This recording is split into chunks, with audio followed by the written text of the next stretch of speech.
తిరుమలకు వచ్చే భక్తుల కోసం టీటీడీ కీలక నిర్ణయాలు తీసుకుంటోంది.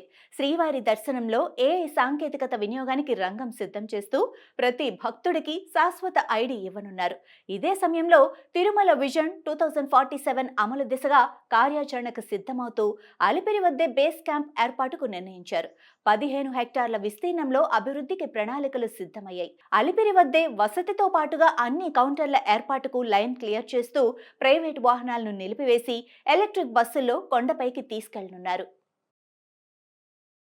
తిరుమలకు వచ్చే భక్తుల కోసం టీటీడీ మరో ప్లాన్ అమలుకు సిద్ధమైంది.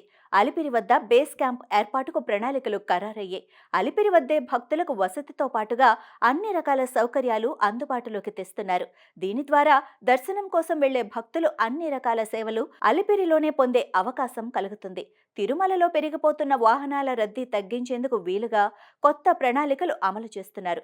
భక్తులకు సౌకర్యాలతో పాటుగా వాహన రద్దీ కాలుష్యం తగ్గించేలా బేస్ క్యాంపులో సౌకర్యాలు కల్పిస్తున్నారు.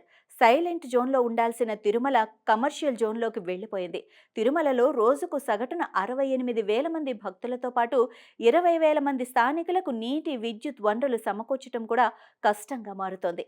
తిరుమలకు వచ్చే భక్తుల కోసం ప్రధానంగా తిరుమలలో 7,790 టీటీడీ గదులు, 1,105 మఠాల గదులు, 6,800 లాకర్లు ఉండగా వీటి ద్వారా కేవలం 55,000 మందికి మాత్రమే వసతి కల్పించే అవకాశం ఉంటుంది. మిగిలిన భక్తులకు ఇబ్బందులు పడుతుండటంతో ఈ సవాళ్లను ఎదుర్కోవటం కోసమే టీటీడీ బేస్ క్యాంపు ప్రాజెక్టుపై ప్రధాన దృష్టి సారించింది.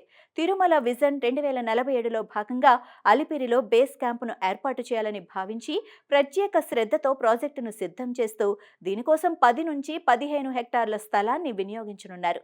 గతంలో వివిధ హోటళ్లకు ఇచ్చిన స్థలాన్ని కూడా రద్దు చేసి టీటీడీకే కేటాయించడంతో బేస్ క్యాంపుకు లైన్ క్లియర్ అయింది. ఇటీవల టీటీడీపై సమీక్షలో ఈ బేస్ క్యాంప్ ఏర్పాటుపై సీఎం చంద్రబాబు నుంచి గ్రీన్ సిగ్నల్ రావడంతో ఇక పనులు వేగవంతంగా పూర్తి చేయాలని అధికారులు భావిస్తున్నారు. 25,000 మంది భక్తులకు సకల సౌకర్యాలతో వసతి కల్పించే దిశగా ప్రణాళికలు సిద్ధం చేశారు. వివిధ ప్రాంతాల నుంచి తిరుపతికి చేరే ప్రైవేటు వాహనాలను ఈ బేస్ క్యాంపుకు మళ్లించి వాటిలో వచ్చిన భక్తులను టీటీడీ, ఏపీఎస్ఆర్టీసీ ఎలక్ట్రిక్ బస్సుల ద్వారా తిరుమలకు పంపించేందుకు ప్రత్యేక మోడల్ ట్రాన్స్ఫర్ టెర్మినల్ కేంద్రం ఏర్పాటు చేస్తారు. భక్తులు విశ్రాంతి తీసుకునేందుకు, స్నానాలు చేసేందుకు భోజనం హాళ్లు, లాకర్లు వంటి సదుపాయాలు కల్పిస్తారు.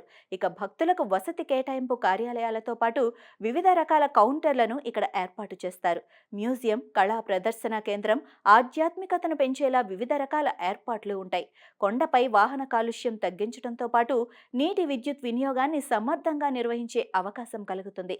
ట్రాఫిక్ సమస్య పరిష్కారం కానుంది. దీంతో సాధ్యమైనంత త్వరగా ఈ బేస్ క్యాంప్ అందుబాటులోకి తెచ్చేలా ప్రయత్నాలు సాగుతున్నాయి.